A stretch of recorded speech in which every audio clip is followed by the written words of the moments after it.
Shalom, amigos, que bom que vocês estão aqui, que coisa boa revê-los, e espero que todos vocês estejam bem, estejam felizes, abençoados do Pai, né? Que se tem um propósito na vida é nós sermos abençoados do Pai.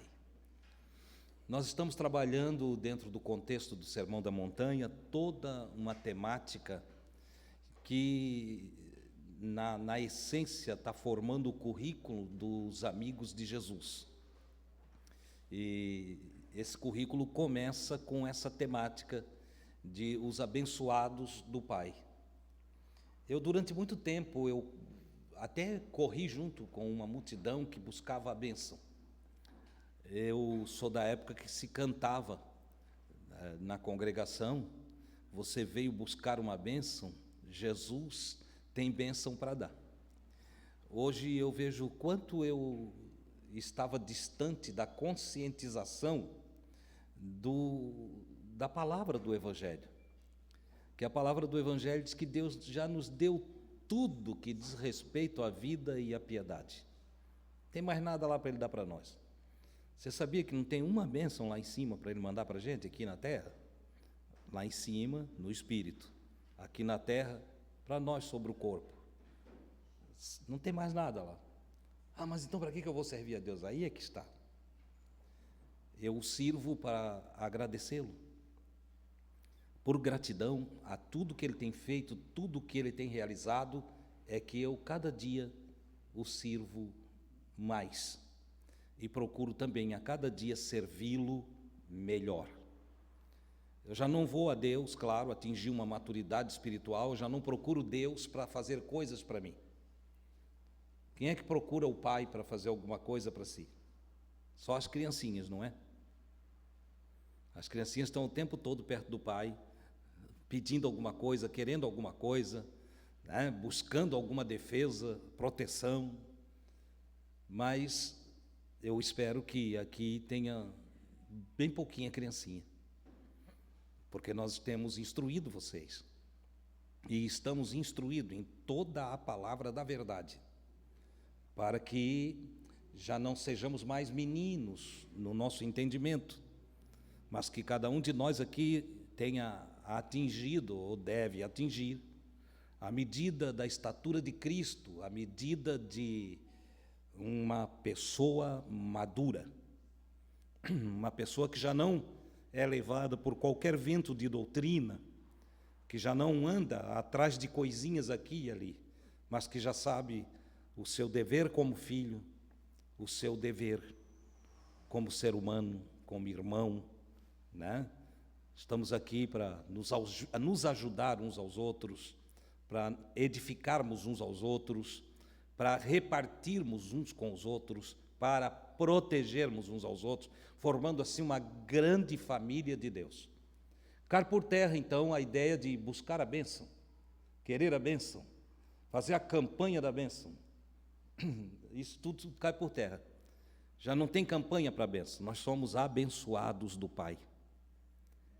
Irmão Deus, mas como? Foi Jesus quem disse. Jesus falou dos abençoados do Pai. Não é? Ele inicia o capítulo 5 de Mateus, onde é a primeira grande doutrinação de Cristo, conhecido também como sermão, ainda que a palavra sermão está equivocada, já que um sermão tem que seguir as regras da homilética com começo, meio e fim. Você ouve Jesus no que é conhecido como Sermão da Montanha, vários temas. Ele não seguiu a regra da homilética, não. Ele não teve nenhuma preocupação de ter um tema, levar o tema por 40 minutos, concluir o tema, não. Ele foi somando tema sobre tema. Ele foi olhando para cada um, ele deixou com que o Espírito guiasse o ensinamento, e ele começou então dando a orientação ou a revelação. Sabe quem é abençoado? Sabe que de fato é uma pessoa abençoada e que, por conseguinte, é também uma pessoa muito feliz? Então, abençoados. E aí você já conhece, nós falamos aqui em vários momentos, os mansos, os humildes, os pobres no espírito, né, aqueles que não são exaltados, orgulhosos, que é justamente um padrão de vida que contraria todo o sistema mundano. E quando eu falo de sistema mundano, eu estou falando de mundo onde o sistema político, monetário, jurídico, religioso domina. Entende? Mas religião é mundo, irmão? Isso é. Religião é mundo. Deus não inventou religião. Jesus não inventou religião, então só pode ser mundo. Se Deus não cria uma religião e Jesus também não criou nenhuma religião, né? Então, tem uma criação aí que age através do meio financeiro, através do meio político, que arrebanha, domina, controla, que bota medo, não foi criado por Deus. Já que a expressão máxima do Cristo de Deus, do ungido do Senhor, é que eu vim para que tenham vida e vida em abundância. Se o Filho vos libertar, verdadeiramente sereis livres. Não é isso? Não é a mensagem dele? Então, tudo que contraria essa realidade não é crístico, logo é mundano e não serve para nós. Nessa noite, dentro das temáticas que estamos desenvolvendo, eu quero falar um pouquinho sobre o tema: tenha honra. Não é possível ser uma pessoa abençoada por Deus sem honra. Qualquer um que não adquira honra, que não seja uma pessoa honrada, não pode se declarar um abençoado. E também, qualquer pessoa que não é honrada, qualquer pessoa que não tem honra, ela não pode ser feliz. Não tem como ser feliz, por mais que você busque. Mas eu oro muito. Mas se não tiver honra, não tem felicidade. Se jejuar, e se consagrar, e pesquisar, e se formar em teologia, e não tiver honra, não é um abençoado. Não é. Pode galgar posições dentro do sistema religioso, pode alcançar, posições dentro da política, pode atingir níveis altos de comando dentro das empresas, mas não será feliz. Não permanecerá. Será cortado repentinamente, como aquela árvore infrutífera que vem e é cortada e lançada no fogo. Essa é a grande verdade. Então, a vida de um abençoado de Deus, a vida de uma pessoa bem-aventurada, uma pessoa muito feliz, é uma vida de honra. E nada pode nos tornar mais honrados do que a nossa palavra. Não existe honra maior para um ser humano do que saber manter a sua palavra, do que ter uma palavra firme. Sem uma palavra firme, sem uma palavra que se sustenta, sem uma palavra medida, sem uma palavra de peso, sem uma palavra que se mantém ao longo do tempo, o ser humano não terá honra.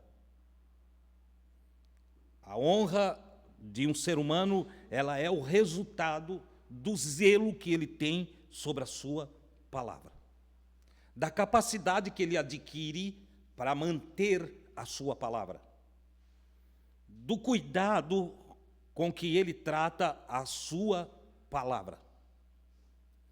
E isso não deve nos admirar, porque o grande poder de Deus, a magnificência divina, a glória de Deus é a sua palavra. Já falei aqui várias vezes sobre a epístola de Paulo aos Efésios, em que Paulo diz que nós devemos imitar Deus. como filhos amados, se somos abençoados do Pai, se somos muito felizes pelo Pai que cuida de nós, que nos orienta, que nos educa, então nós devemos imitá-lo, porque todo filho que ama o seu pai quer ser como o seu pai. Pode pegar aquele menino, aquela menina que tem aquela admiração pelo pai, um bom pai, um pai honrado, um pai que trata bem a mãe, um pai que sabe lidar com a sua família, que sabe pôr limites, mas também sabe afrouxar para que a criança se divirta, se alegre, que tenha os seus prazeres. Um pai dessa natureza, o filho diz: eu quero ser como o pai. Não é de hoje. Desde a nossa infância nós ouvíamos as crianças todas dizendo: olha, se o pai é bombeiro, o que você quer ser? Eu quero ser bombeiro. Mas por quê? Porque eu quero ser como meu pai.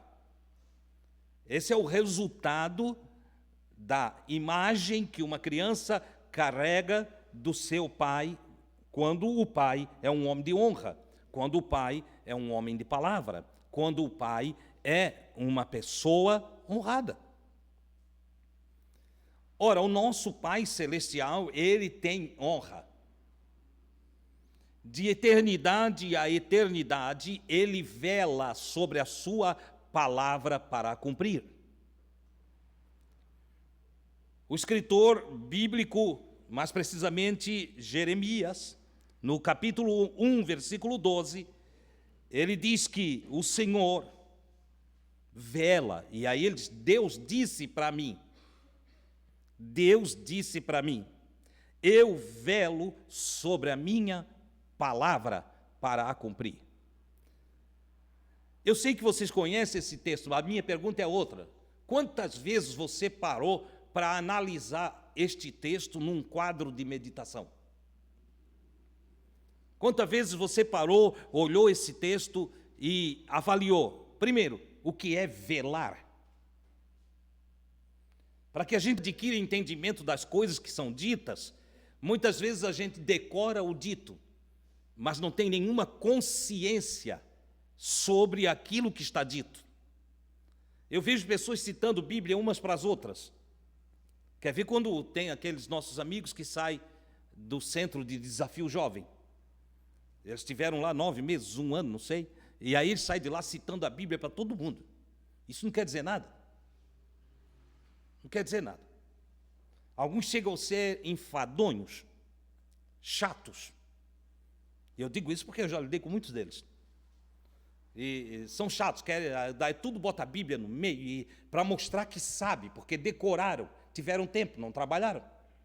Tiveram tempo para decorar. Leram, memorizaram.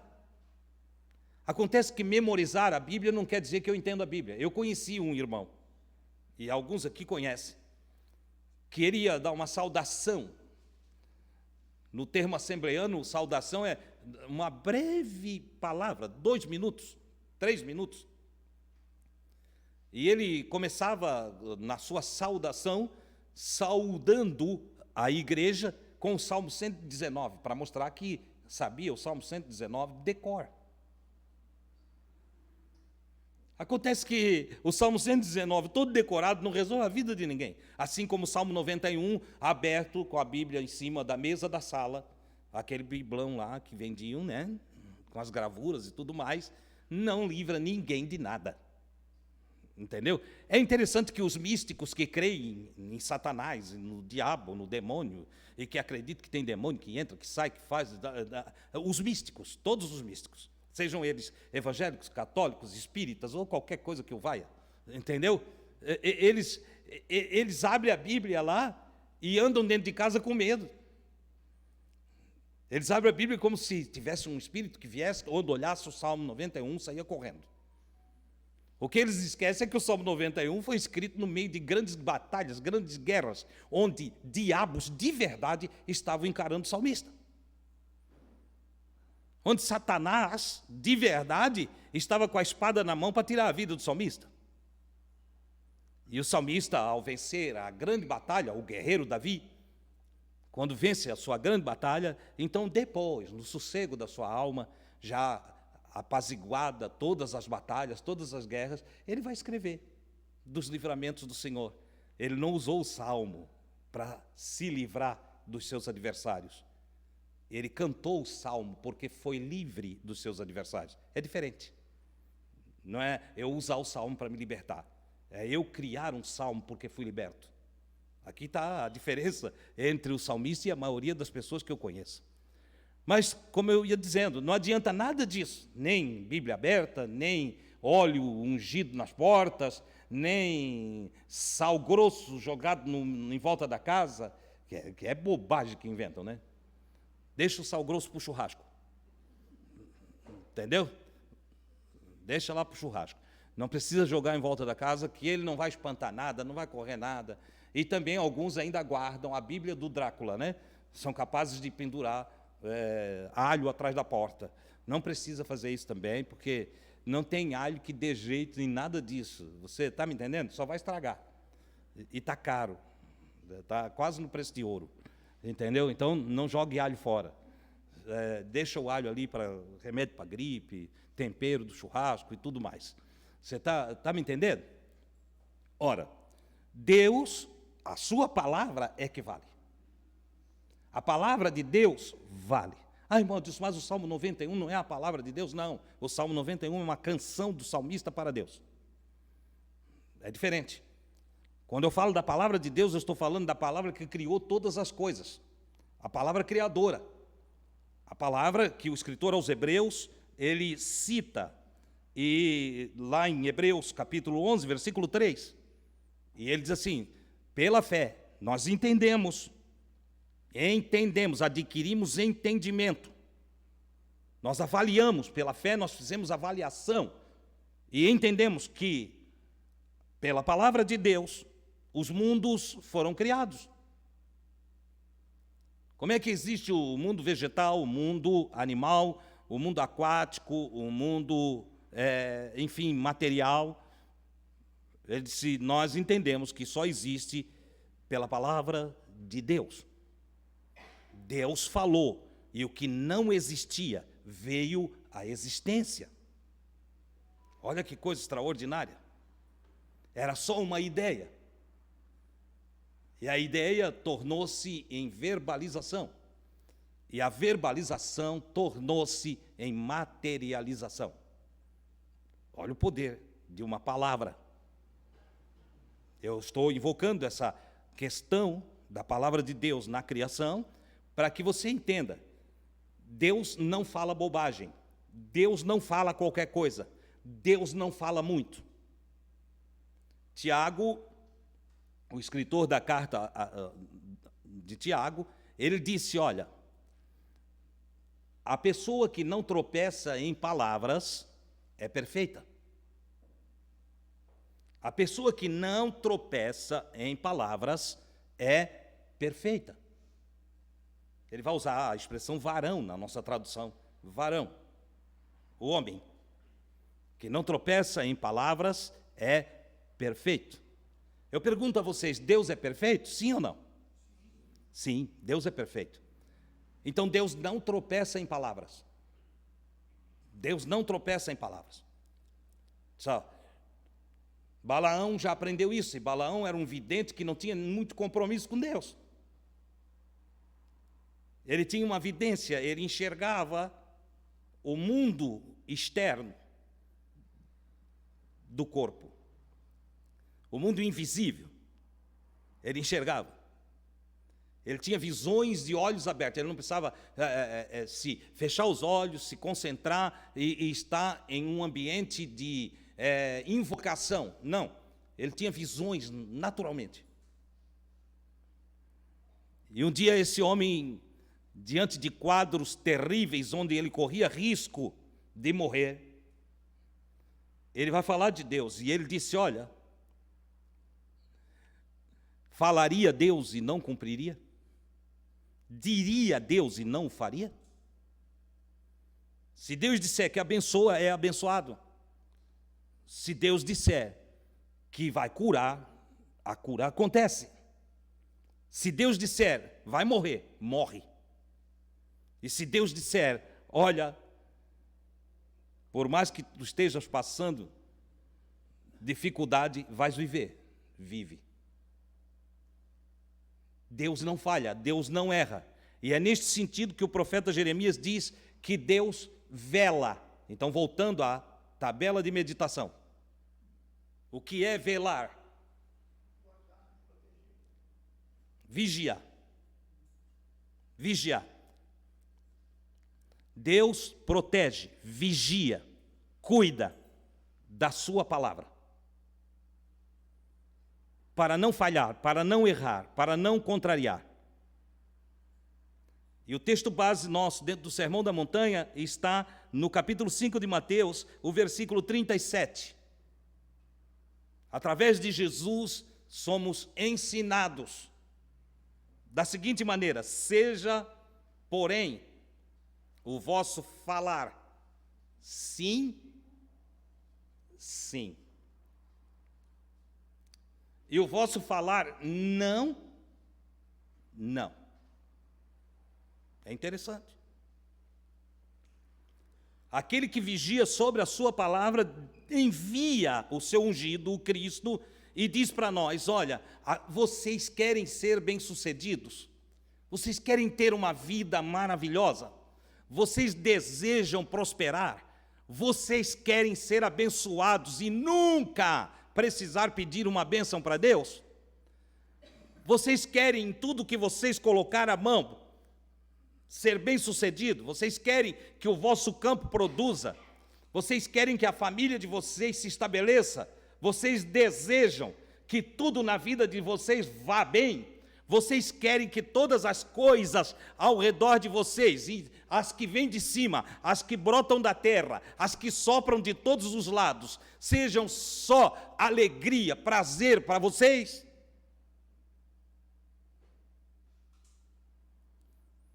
Tenham honra, mantenham a palavra de vocês. Vocês sabiam que a maioria dos crentes não mantém a sua palavra?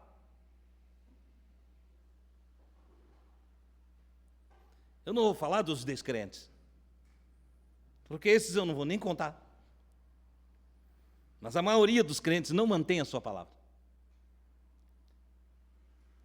Chegam para Jesus e Jesus, agora eu vou te seguir. Custe o que custar, haja o que houver, eu vou me dedicar, eu vou te buscar, e daqui para frente, Jesus é nós.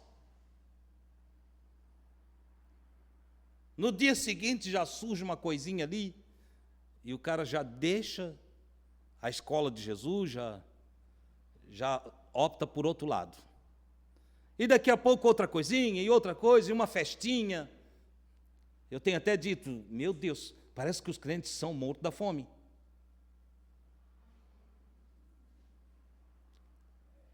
Porque convida para uma oração, desaparece. Convida para estudar a palavra, desaparece. Mas convida para tomar chá com biscoito. É incrível, cara, chá com biscoito, coisa horrível. Mas, lota. Faz um carreteiro. Uma canjinha. Não dá para anunciar. Porque vai faltar lugar. Você está entendendo? Com facilidade troca-se as coisas de Deus pelas coisas da carne. Com facilidade temos um imã que nos atrai para tudo que é carne. E temos uma força oposta na nossa própria carne que nos repele. É como pegar o imã, quebrar e virar. Nos repele. Tem uma força que repele de tudo que é espiritual. Você já parou para pensar que as conversações a respeito de futebol fala do jogador do time, não sei, da toca da onça. O cara sabe o nome. O cara sabe o nome. Entendeu? Toca no Pelé e sabe o ano e a data que ele fez o primeiro gol. Pergunta qualquer coisa de Jesus.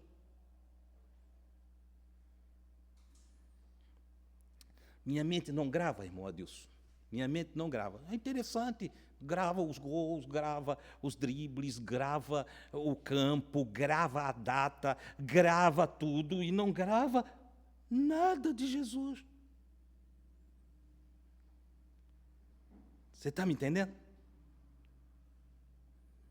A irmã Adilson está dizendo que é pecado gostar de futebol. Não, isso aí é tu que está inventando. Não tem nada de pecado de gostar de futebol, não. O que tem aqui é o seguinte: as prioridades que eu tenho na vida. O que de fato me atrai? O que de fato é a minha paixão? O que de fato são os valores e os tesouros que eu tenho no coração? Ora, para as coisas de Deus é pouca. E daí, nessas poucas coisas de Deus, vem a palavra. O zelo da palavra. O cuidado com a palavra. E aí eu estou falando da minha palavra, da sua palavra. Da palavra empenhada, dos tratos feitos. Do sim que é sim, do não que é não. Do capricho e do zelo que eu tenho para com as palavras que eu pronuncio. Eu preciso ter zelo pelas coisas que eu digo. Eu tenho que ter cuidado no que falo, eu tenho que pesar antes de falar. Eu preciso ter um certo cuidado com a minha fala. E aí Jesus não está aqui, porque Jesus não gosta das palavras que o irmão fala lá. Não, não é nada disso. Ele está indo muito profundo no que ele está falando. Ele está dizendo que eu tenho que ter cuidado com as minhas palavras, porque as minhas palavras me abençoam ou as minhas palavras me amaldiçoam. Não tem aqueles camaradas que vão para a campanha de libertação, da fogueira não sei das quantas, ou da fila não sei do quê? Porque eles vivem de tudo, né? O cara vai para a fila lá da libertação, da maldição hereditária. Tem isso aí, inventaram essa aí. Então ele foi para receber a libertação da maldição hereditária. Ele vai para a fila, ele participa daquele corredor, daquilo tudo lá, mas ele sai de lá e não cuida da sua palavra. Não tem compromisso com a sua palavra. Não zela pelo que diz. Sabe o que acontece? Aquilo tudo lá não resolveu nada. Não vai resolver nada. Agora, você não precisa ir diante de fogueira nenhuma, de corredor nenhum, não precisa ficar embaixo da mão de ninguém. Você não precisa, olha o que eu vou dizer, não precisa jejuar. O irmão está contrariando a Bíblia. Não, eu estou dizendo que você não precisa jejuar. Entendeu? Já que o jejum é um quebrantamento da carne. Quando a gente jejua para quebrantar a carne, deixar se sobressair o espírito. Essa é a finalidade. Então, eu diria que, para quem é o jejum? Para o carnal. Jejum não é para o homem espiritual. Jejum é para aquele que tem que se desligar da carne. Mas Jesus jejuou 40 dias. Claro que foi. Ele teve que se desligar da carpintaria, teve que se desligar da casa da mãe, teve que se desligar dos parentes. Ele teve que quebrar todos os laços de carne. Ele teve que fazer um quebrantamento da sua própria carne para se entregar plenamente à vontade do seu Pai. Por isso que ele fez isso. Mas o jejum, por si só, é para o quebrantamento da carne. Agora, com relação à bênção na nossa vida, não é jejum. Não é oração. É o zelo pela palavra. Você está me entendendo, né? Não é nem o zelo pela palavra de Jesus, o zelo da palavra de Deus. Não é esse. Que esse aí você vai apresentar diante do zelo da sua própria palavra. Eu zelo pela palavra, e aí eu vou ser honrado. Sendo honrado, eu honro a Deus. A coisa é uma lógica, é uma escadinha, é um aprendizado interessante. É diferente do que nós aprendemos na igreja. Entendeu? Que a igreja diz, honra a Deus para tu ser honrado. É o contrário, se tu não é honrado, tu não honra a Deus. Como é que tu vai honrar a Deus com desonra? És mentiroso, trapaceiro, folgado, adúltero. Entendeu? Tu vai honrar a Deus como? Que palavra que tu tem, cara? Não tem palavra nenhuma. A honra a Deus começa com o zelo pela palavra que eu pronuncio. Começa com sim, que é sim para minha esposa. Começa com um não, que é não para o meu filho. Começa com o capricho que tenho diante da sociedade, do comprometimento em que eu tenho em honrar a proposta feita. Vai se desenvolvendo dentro da sociedade uma postura em que as pessoas vão falar de mim. Esse aí é um homem de palavra. Não é eu que vou sair dizendo que eu sou um homem de palavra. É as pessoas que vão dizer, esse homem tem palavra. Não, esse homem aí pode confiar. Porque por esse aí, eu assino por ele. Você não pede avalista, eles avalizam você sem você pedir. Está aí uma pessoa de honra. Em contrapartida, está lá no lado aquela pessoa que o dono da loja olha para o sujeito que está vendendo tapete. E diz, shh, shh. O que foi, senhor? Não vende aí que tu não recebe. A vizinha olha e diz, vê se ali, vê-se. Pafunço está traindo a mulher.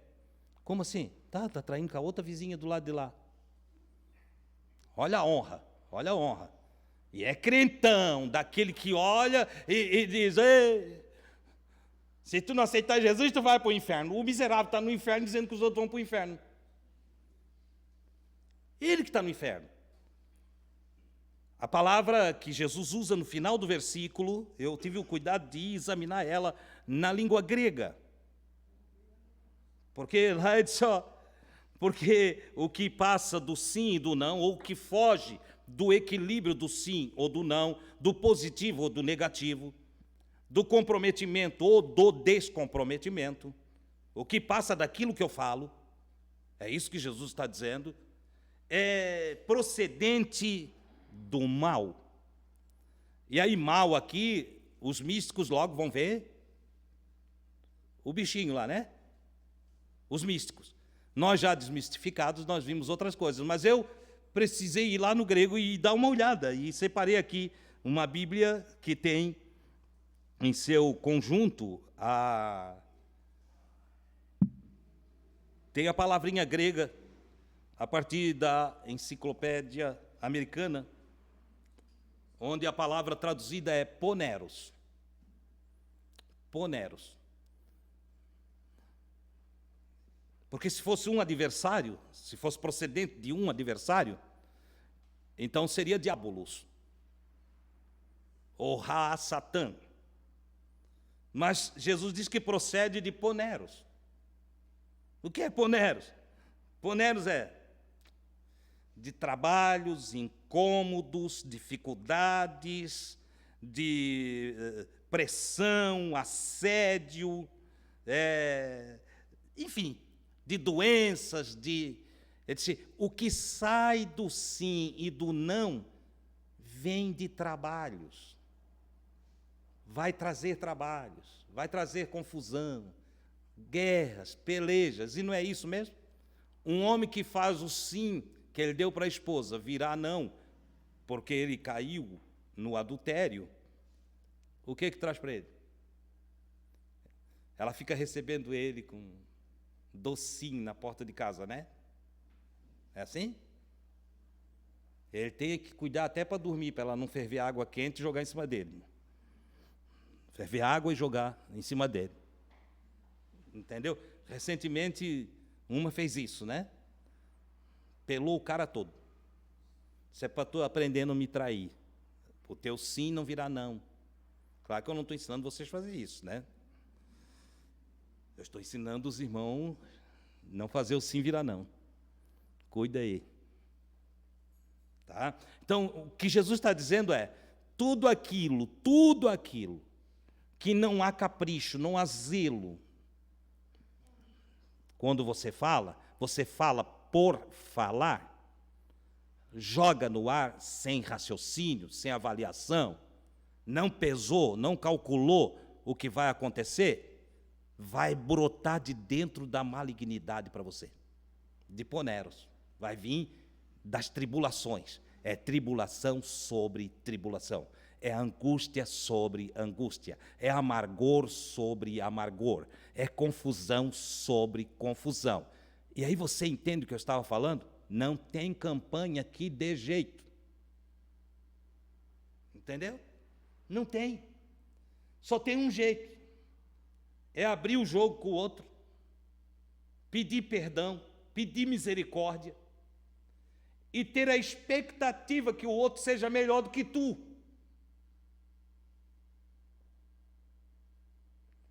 E nessa expectativa de que o outro é melhor do que tu, você fica refém da palavra dele. Você passa a ser refém da palavra dele. Então vamos lá. O homem traiu a mulher. Abriu o jogo, conversou, pediu misericórdia, pediu perdão, explicou que não vai fazer mais, que foi um deslize, que foi uma derrapada numa curva qualquer. Os instintos e impulsos não o permitiram raciocinar e discernir corretamente, mas que precisa do perdão dela, precisa da misericórdia dela, e ela, de um coração gigantesco, o ama, olha para os filhos, olha para o lar, teme a Deus, deseja muito reconstruir as coisas, resolve dizer, eu jogo para trás isso tudo, mas por favor, daqui para frente, você fica comigo, eu te perdoo. E ele tem que confiar nessa palavra. E agora, cabe a ele zelar por essa segunda oportunidade. Você entendeu? Mas ela também pode fazer o inverso, dizer, não, olha, eu te amo, eu te quero muito, mas não consigo mais confiar em você. O que, por consequência, não vamos mais ter um casamento que seja útil a nós dois.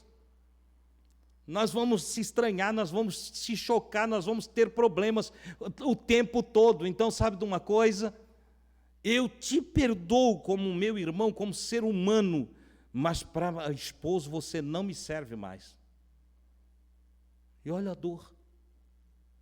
E olha a dor que esse sujeito acumulou sobre si mesmo. Eu estou contando de um caso.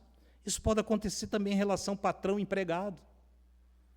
O empregado infiel, que trai o seu patrão, que se comprometeu a ser um homem correto, trabalhar direitinho, e de repente está mexendo nas coisas do patrão, desviando coisa, roubando até hora, e que o patrão acaba tendo que mandar embora. E em alguns casos não dá para tolerar, porque fica um mau exemplo para todo o restante. Jesus está dizendo, vocês que são abençoados do Pai, que são pessoas felizes, cuidem da palavra de vocês, porque a palavra de vocês vai designar o tipo de vida que vocês vão levar. Ou vocês levam vida de abençoados, e isto é o resultado da honra que vocês carregam com vocês, por cuidar das palavras de vocês, ou vocês vão ser infelizes, tendo do mal a procedência da vossa própria infelicidade, por desonrar a própria palavra que vocês passam. Eu fico imaginando o que ocorre com um pastor, um padre, um bispo, que não honra a sua palavra. É horrível. Esse sujeito tem profundos sofrimentos, traumas, angústias, que ele tem que viver fingindo aqui e ali, mas não tem como esconder por muito tempo, todas as coisas aparecem. Jesus disse que tudo que está em treva virá à luz. Tudo aquilo que está escondido, que as pessoas não sabem, uma hora vão saber. Uma hora vão saber. Olha o que o Senhor ainda fala no capítulo 12 de Mateus, versículos 36 e 37. Ele diz, mas eu vos digo que de toda a palavra ociosa,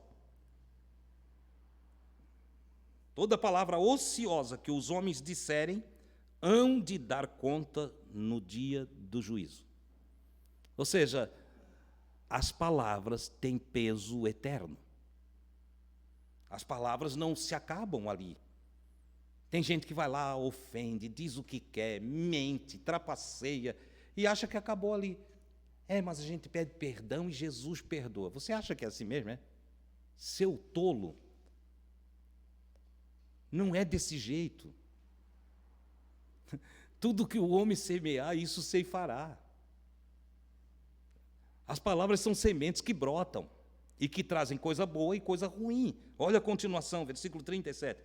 Porque por tuas palavras serás justificado e por tuas palavras serás condenado. Vê se você entende uma coisa. A ausência de zelo nosso pelas palavras que pronunciamos são a maior causa de sofrimentos entre os seres humanos. Nós, às vezes, não prestamos atenção nisso. Entendeu? Mas as nossas palavras, elas nos justificam ou nos condenam. Ou elas geram vida abundante em nós, ou elas instalam a morte. Entenda a palavra morte nesse contexto, para você não se assustar. Alguém diz assim, irmão, isso explica muito. Não é que eu tenho pessoas que não entendem o que eu estou falando. Eu preciso explicar. A instalação da morte é, tudo que vai se acabando é morte, tudo. O fim de um casamento é a morte de um relacionamento. O fim de uma amizade é a morte da amizade. O fim de um vínculo empregatício é a morte da relação ou interação social entre o empregado e o patrão. E assim sucessivamente. A morte, ela não se instala só quando o corpo cai. Não. Não. Ela ocorre ao longo da vida. Pensa, quantas pessoas com as quais você sorriu e que você já não fala faz mais de 10 anos? Quantas pessoas com quem você se dava muito bem e há mais de 20 anos você não tem mais contato? Você não entendeu? Morreu relações ao longo da vida. Algumas foram preservadas, algumas você ainda tem contato. Mas esses contatos, eles só são possíveis se você honrou a sua palavra para aquela pessoa. Se não houve honra, se a palavra não foi velada, vigiada, tem pessoas que mesmo ainda estando próximo de você, você já não consegue aproximação, porque você morreu para ela, ou ela morreu para você. Olha que coisa interessante. Então, Jesus, ele traz esse ensino para nós, e ele diz, olha, que as tuas palavras te justifiquem. Que nossa palavra não nos condene. Que nossa palavra seja uma palavra boa, como diz Paulo, temperada com sal. Que tenha tempero na nossa palavra, que não sejam palavras ociosas, que não sejam palavras frívolas, palavras ditas ao vento, que não sejam palavras... Quando você falar algo, pensa antes de falar. E quando você ouvir algo, pensa a respeito do que está ouvindo. Muita gente vai falando, não, porque isso... O outro fica na expectativa e, de repente, a palavra morreu. Por quê? Porque aquela palavra não tem peso, não tem função nenhuma, não vale nada. Mas, bem-aventurado o ser humano que sabe cuidar das suas palavras, que honra a sua palavra, que fala pouco,